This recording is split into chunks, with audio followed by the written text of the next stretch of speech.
Décibels d'Histoire. La série musique et histoire. Histoire et musique. De Chandail et Chignon. Le podcast des médiathèques de Saint-Médard-en-Jalles.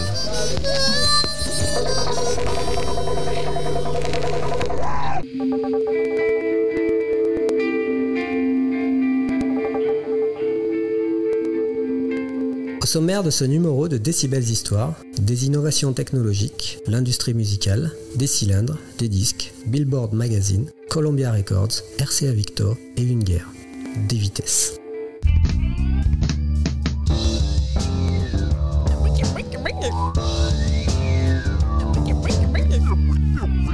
Cet entrefilet culturel vous est présenté par Thierry Asdar, bibliothécaire expert des musiques modernes et populaires américaines du XXe siècle.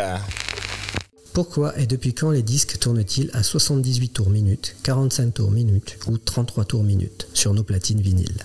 La réponse à cette question se situe à la fin des années 1940 aux États-Unis, où une bataille technologique fait rage au sein de l'industrie musicale. Cet épisode de l'histoire industrielle et culturelle américaine est appelé The Speed Wars, en français, la guerre des vitesses.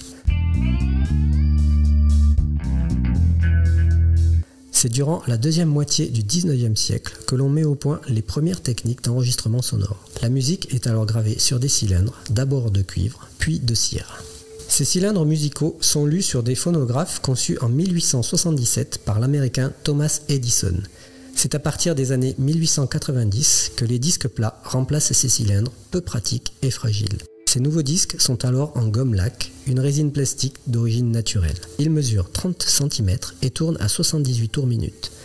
Ils permettent de graver puis de restituer jusqu'à 5 minutes de musique. Ils sont lus grâce à des gramophones, appareils révolutionnaires développés aux États-Unis par l'allemand Emil Berliner.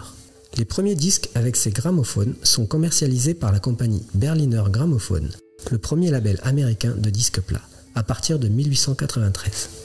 Quant au phonographe, grand perdant de cette première guerre technologique, il s'adapte lui aussi peu à peu à ces nouveaux disques plats.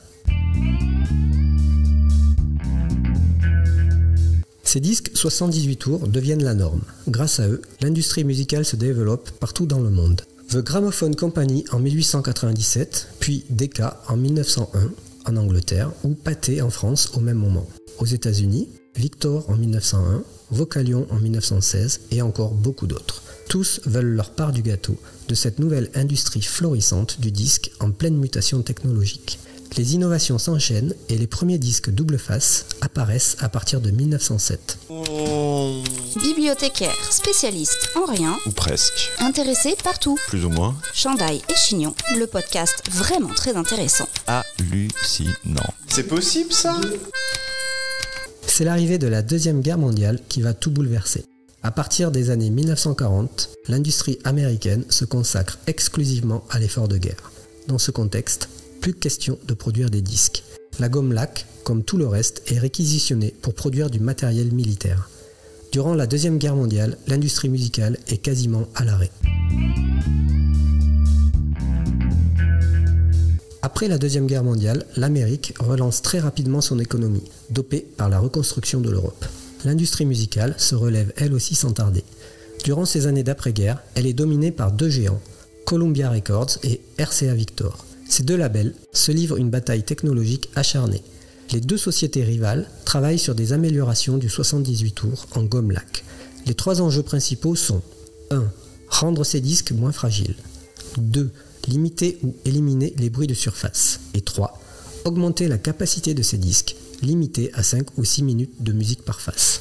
Ce dernier point se révèle particulièrement problématique lorsqu'il s'agit d'enregistrer des œuvres classiques. Les deux sociétés travaillent dans le plus grand secret industriel. Les enjeux économiques sont énormes. Chacune d'elles veut révolutionner l'industrie musicale grâce à ses innovations technologiques. Dans ce duel acharné, Columbia Records dégaine en premier. À la fin du mois de mai 1948, le label annonce un nouveau type de disque tournant à 33 tours minute et pressé sur vinyle. Le nouveau disque utilise un sillon beaucoup plus petit, le micro-sillon, qui nécessite un nouveau type de platine doté d'un bras de lecture ultra léger. Cette innovation est baptisée LP, grand L pour longue et petit p pour play, que l'on peut traduire en français par longue durée. Grâce à la nouvelle matière utilisée, le vinyle, Ce disque est bien moins fragile et les bruits de surface sont considérablement réduits. Mais l'énorme avantage revient au micro-sillon qui permet de restituer jusqu'à 22 minutes de musique par face. Columbia Records compte sur ce nouveau type de disque pour sa nouvelle collection consacrée à la musique classique.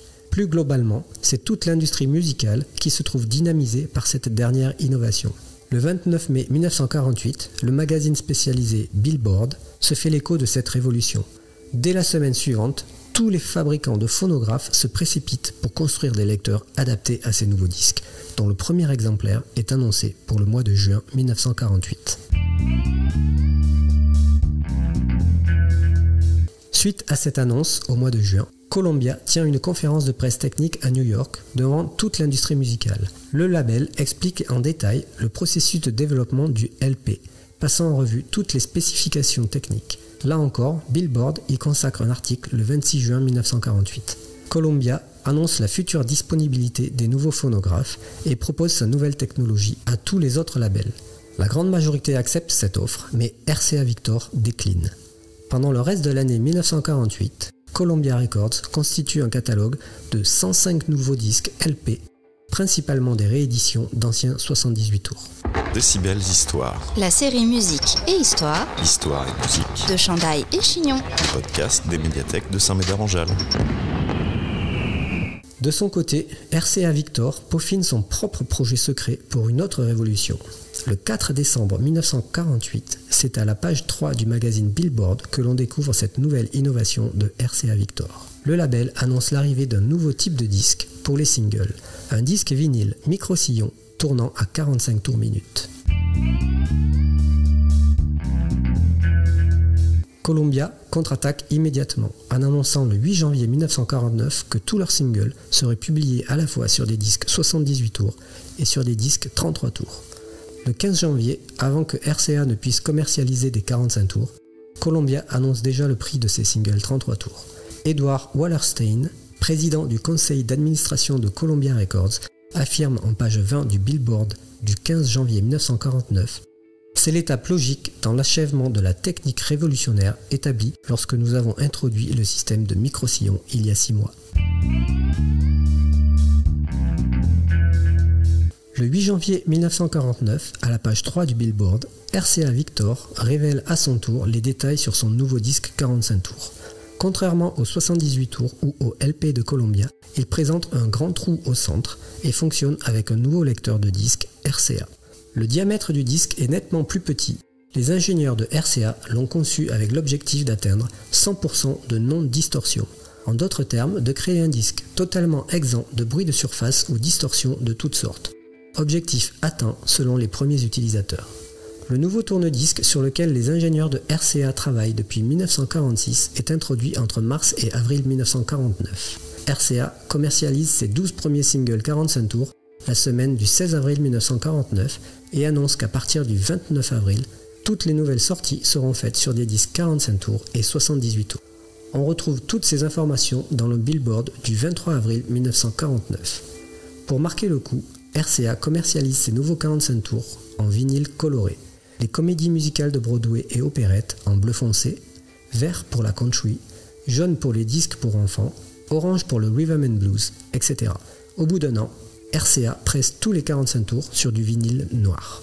En mai 1949, la majorité des fabricants de phonographes produisent des machines à 3 vitesses, 78, 45 et 33 tours. Columbia et RCA Victor conservent obstinément leur vitesse, mais le marché musical se précise et dicte sa loi aux entreprises. Dans le Billboard du 7 janvier 1950 à la page 21, RCA annonce adopter le format 33 tours de son concurrent Columbia. À partir du mois de mars 1950, RCA commercialise ses premiers 33 tours. De la même façon, dans le Billboard du 12 août 1950 à la page 15, Columbia renonce à ses singles au format 33 tours au profit du format 45 tours de RCA. Ces deux annonces, au tout début de l'année 1950, scellent officiellement la fin de la guerre des vitesses. Les 45 tours pour les singles et les 33 tours pour les albums deviennent la norme pour toutes les maisons de disques. Les années 1950 sont celles d'une autre révolution technologique dans l'histoire musicale, celle de la stéréo. Par la suite, les innovations se poursuivent au sein de l'industrie musicale. La cassette, lancée par Philips sous le nom Compact Cassette, arrive en 1963. Le Walkman, lecteur portable de ces cassettes, apparaît lui en 1979. En 1965, Ford Motor Company et RCA Victor proposent le système de cartouches 8 pistes pour équiper les véhicules, voitures et camions. En 1982, Sony et Philips lancent le Compact Disc, qui connaît un succès phénoménal et domine le marché du disque durant toute la décennie 1990. En 1992, Sony propose le mini-disque, mais la véritable révolution se produit en 1998 avec la dématérialisation de la musique et l'apparition du format MP3. Le premier iPod proposé par Apple est commercialisé à partir de 2001. Puis ce sont les plateformes d'écoute qui s'imposent durant les années 2000. L'américain Rhapsody en 2002, iTunes Music Store d'Apple en 2003, le suédois Spotify en 2006, le français Deezer en 2007, puis YouTube Music, Amazon Music et quelques autres encore. En 2021, ce marché dématérialisé de la musique a généré 861 millions de chiffres d'affaires et il continue de progresser de façon exponentielle. On comprend pourquoi il suscite autant de convoitises et de concurrence au sein de l'industrie musicale, comme c'était déjà le cas durant les années 1940 entre RCA Victor avec son 45 tours et Columbia Records avec son 33 tours. Semez vos envies et cultivez votre curiosité en attendant le prochain podcast des médiathèques de Saint-Médard-en-Jalles. Abonne-toi. C'est comme ça que tu l'avais imaginé? Non, c'est pas top, c'est pas top. Ça c'est moche ça. Ça c'est très très moche. Décibel, D'histoire. la série musique et histoire Histoire et musique. de Chandail et Chignon. Le podcast des médiathèques de Saint-Médard-en-Jalles.